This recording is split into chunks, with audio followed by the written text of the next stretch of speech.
Yeah. Okay, we're back. Welcome to another edition of Libby and the Backyard Boys. Remember in our last issue we were talking about the zipper plate and the gears. Now we're going to switch the gears to the zipper plate. This is an easy, simple thing to do. It's not going to take you very much to do it, so don't be afraid. Our new zipper plate, we also replaced the clutch drive gear because remember how I explained before the wobble of the rotor actually wore down the teeth on the old clutch drive gear. If you expected it sharp on the edges like a knife, it should be flat and uniform all the way across to the gears. Also, we replaced the inner hub in the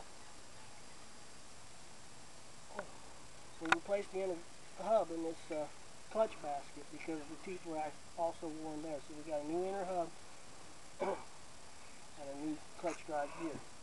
So we're going to replace this, and I just want to show you how easy it is so you won't feel intimidated. Alright, remember the bolt I told you not to take loose? And here's the reason why.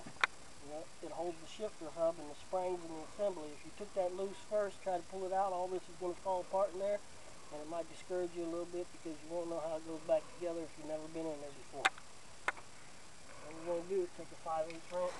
I've already loosened it and unlock the tab.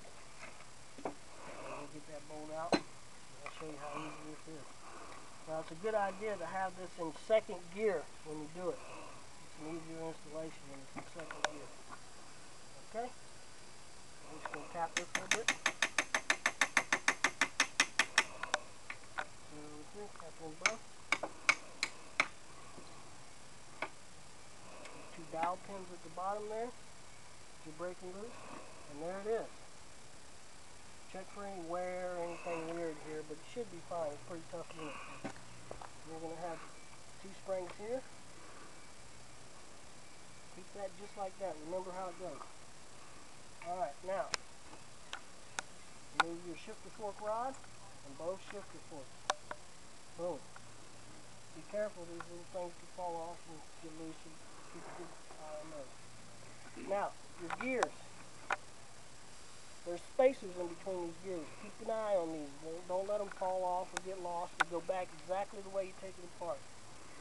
So on the secondary, we start with the secondary. We'll take this top gear off, like so, and then remove the rod, and this whole thing is going to drop out. Put it back, spacers and all, so you don't forget where it goes. Thing. And then this thing here will come right out too. No big deal. That's as simple as it gets. And there's our old trapdoor plate with the old gear.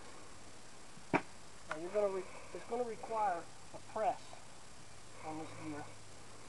And you can have that done at Napa or any machine shop. It's going to be very inexpensive. $5–10 at the most for them to push that in. You'll notice on the older plate there's a retainer clip. You're not going to utilize it on the new one because the bearing's much more wider. It goes past that groove and you won't need it anyways. Once they press this in, it's there to stay. So now we're going to go back and do the exact opposite of what we've just done. Slide this back in. And I find that it's easier if you start this gear down here first and then work your secondary shaft in. Now, it's going to take a little finesse. It's not going to be real hard. Don't force anything because you can hurt something. There you go. Now that's it. No big deal. Now we're going to go with shifter forks back in. You're going to need to lift this gear a little. Oops. You need to lift this gear a little. Slide that one in, slide that one in, push your rod back down. You're done. Alright? Springs back on the clip. Lift it up a little, slide this in. No problem. Now remember, if you start in that second gear position, it's lower, so there's going to be less stress. It's easier to get. You need to lift this up a little. Right in there. Take a little finesse. force anything. There's no reason to force anything. Boom. There it is. It's in. Flip it back over. Now the bolt I told you not to loosen. You're not going to use that bolt. The kit comes with a new tapered Allen bolt. It's right in the hole. Snug it down. Later on when we go back to the bike, a little bit blurry still here. Okay.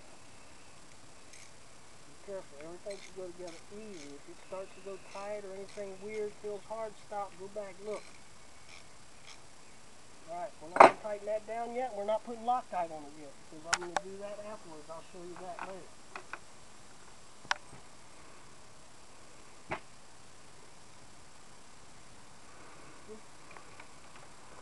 Still a little off, so I'm going to go back, loosen it up. Like I said, it takes a little finesse. Don't force anything.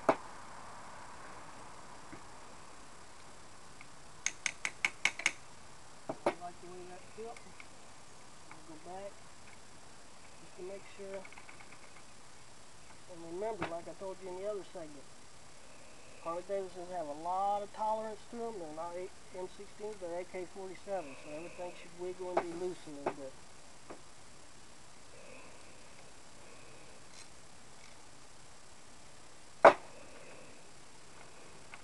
Alright, that feels pretty good.